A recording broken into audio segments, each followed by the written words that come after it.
Hi, hello! It's me, Liv, an astrological enthusiast, here to update you on the cosmic calendar and offer some translation of the current transits. Today is July 5th, 2023, and the sun is in the sign of Cancer at 13 degrees. This is considered a critical degree of the cardinal signs, Cancer being the cardinal water, and Aries, Libra, and Capricorn are the other cardinal signs of fire, air, and earth, respectively. So, we started off Cancer season in June, and in my previous video, we talked about some themes, mostly feelings, that the sun would be illuminating as it traveled through the sign. So, today, let's check in on those Cancer frequencies, especially at this critical degree of 13. First, what is a critical degree? These are certain degree markers that pack like an extra punch of power and influence of that sign on the planet or placement there. And all signs have critical degrees at 0 and 29, and the specific intermediary ones, like 13, vary by modality. For cardinal signs, those are, like I said, 13 and also 26. But at 13 degrees of Cancer, we can expect an extra focus and intensity of the sign's energy through the expression of the sun. Now, remember that the sun is the core representation of yourself, including your ego, personality, attitude, disposition, and overall expression of our spirit. Now, the sun is really going to be illuminating the themes and energy of Cancer, meaning your home and family life, your emotional sensitivity, the manner in which you receive and reciprocate love, caring, and nurturing. So far this Cancer season, I hope that we have all been taking the time and giving attention to our emotional selves and needs, because the forecast is calling for a potential swell in our feelings, for better or worse. And one of the things I hope to achieve with these videos is creating some astrological awareness in your life so you have the ability to steer yourself forward in growth and personal development and not be caught in the swells and crashes of our daily life. But I mean, we can't control everything around or about us, but we can exercise mindfulness and manage our experiences in a way that better works for us in our personal transformation and growth. And our emotions, emotional reactivity, emotional regulation, processing, and healing are all essential to develop in order to progress towards our full maturity and potential. Now, again, Cancer energy is known for being nurturing, caring, and sensitive. And today, all of that has the potential of being heightened and highlighted in ourselves. But with awareness around all of this, pay attention to how you feel and how you deal throughout the day. Do you need some sensitivity recalibration? Do you need to ground yourself? Did the energy of the full moon illuminate some areas that require more nurturing and boundaries? The full moon can sometimes trigger the emotional tides in us, and it is currently in a waning phase in the sign of Aquarius. Today is a great opportunity to recognize the overwhelming emotions in our lives and work on the process of releasing them. So in tarot, Cancer is represented in the major arcana by the Chariot card, and it is often depicted by someone in armor riding in a chariot pulled by two animals, horse, sphinx, but they're always a white and a black one. Now, the card has other meanings, but I want to focus on the importance and influence of the driver controlling the two different animals.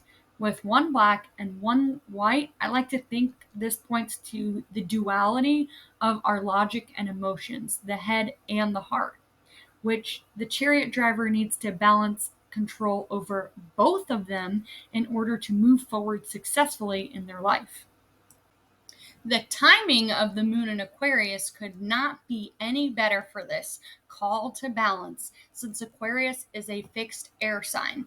The moon is also the ruler of Cancer, so its placement in Aquarius while the sun is at a critical degree of Cancer can be really beneficial to logically process some of the big emotions occurring and to find an intellectual way to integrate them or to projectively communicate them to others.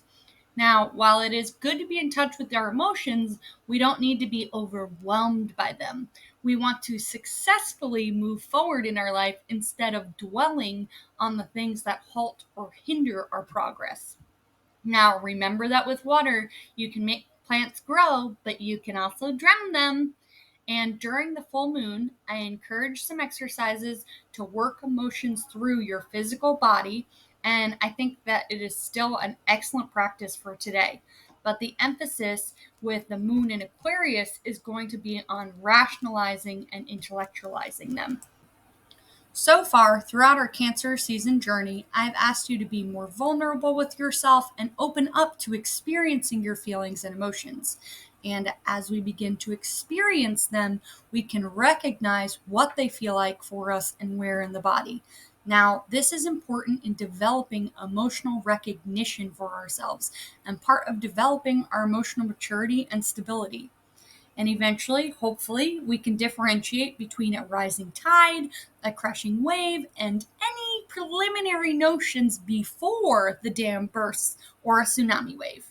And for the record, I am not a certified or licensed mental health provider, and my advice and insight comes from a place of personal experience. And also on record, I am not always a cool little cucumber, but I have put in a lot of effort and work into becoming more self aware, retraining my nervous system, learning how to self regulate my emotions, and appropriately react to stimuli.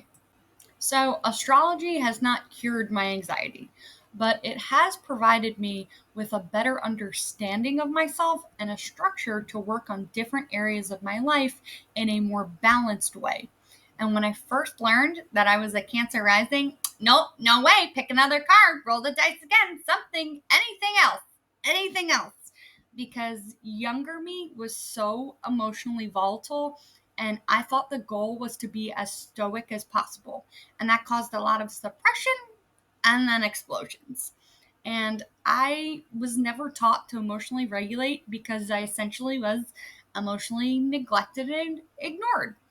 But the caring, nurturing side of Cancer's appealing, but that's where I was also exploited and taken advantage of before. Now, it has taken a lot of effort to realize the strength, not weakness, in being empathetic and nurturing and sensitive, but it starts with doing all of that for yourself. And so, step one has been working on emotional recognition, and the full moon in Capricorn is helping us with step two, physically processing these emotions. Honestly, step two is not a step, but an ongoing practice. But it is a good reminder and an aid of energy right now from the full moon to put some effort and attention into making it from an experimental or infrequent practice into a regular habit. And the way we actually process these emotions differs in efficacy for everyone. But a good place to start is through physical means. Now, whether that's a hot bath, yoga, taking your dog for a walk, going for a hike, or one of my favorites is doing garden and yard work or deep cleaning my floors. Dancing it out is another popular method and can add an extra layer of expression to that processing. I also know other people who like to play instruments, create art, like through painting or drawing. There really is no one way. Also, when I say process, I'm referring to the actual act of working that energy, like kneading a dough ball, not the whole process. The whole process I think of as more emotional regulation, and that is an ultimate goal of mine to master. But back to baby steps and small pieces. So once I've worked the edge off of the emotion and taken it from like neon to more pastel tones, well, I first started off with the what am I feeling? How am I feeling this and where? And once those feelings aren't so bright, bold, sharp, etc., then I'm in a much better place to explore why I was feeling that. And this is the part where literally think, the moon's position in Aquarius right now and the Chariot card can really aid us in our path to emotional maturity. At this or after this point is where I think it's most effective to journal or meditate on and start to apply reason and logic to getting to the point of understanding. And the hope that understanding why I can address the root and real source of the issues or triggers.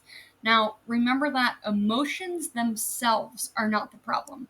They are a signifier or an expression of our issue with the problem. Just like our issue isn't with a person or situation as a whole, it is a specific piece of it. And usually, if I think about something through long enough and thoroughly enough, I find that what I need to address is within my control because it's usually myself. For example, I had a job a long time ago with a boss who I just did not get along with. And one time he made a comment that just really set me off. I'm talking about like seething. Now that took me a long time and a lot of work to realize that I didn't like him or his comment because it resonated with the shadow piece of myself, something that I also thought and believed and didn't want to look at or recognize, something my ego worked equally as hard at, blocking from my vision and self-awareness. But like now, so now I'm thankful for the experience in working with him because it ultimately exposed personal issues that I had like repressed and really needed to deal with in order to become a better person. And so I have started to see and use my emotions and reactions as a tool to uncover layers and issues within myself. And I will be honest, the hardest part has been dealing with and healing the issues within myself than any wounds or transgressions from other people. But I mean that's also good news because we can only be responsible for our own actions and therefore have the authority and the ability to do something about it. When people say reclaim your power, I always think of the power we have over ourselves. And for me, starting at the emotional point has been my most successful strategy. And I hope that by sharing it with you, you can also garner some of the benefits. I also hope that by sharing these videos, I'm not only raising your cosmic IQ and improving your astrological awareness, but also giving you application advice and inspired actions to take towards your own growth and self development. And today is an excellent day for inspired action with a 1-degree orb conjunction between Mars and the asteroid Pallas Athene in Leo. Mars, we know, is the planet of action, drive, motivation, but let me introduce Pallas Athene. Now, this asteroid is represented by the glyph called the Spear of the Protectress and is named after the Greek goddess of war and victory, known for being invincible because of her skills and strategy and tactics.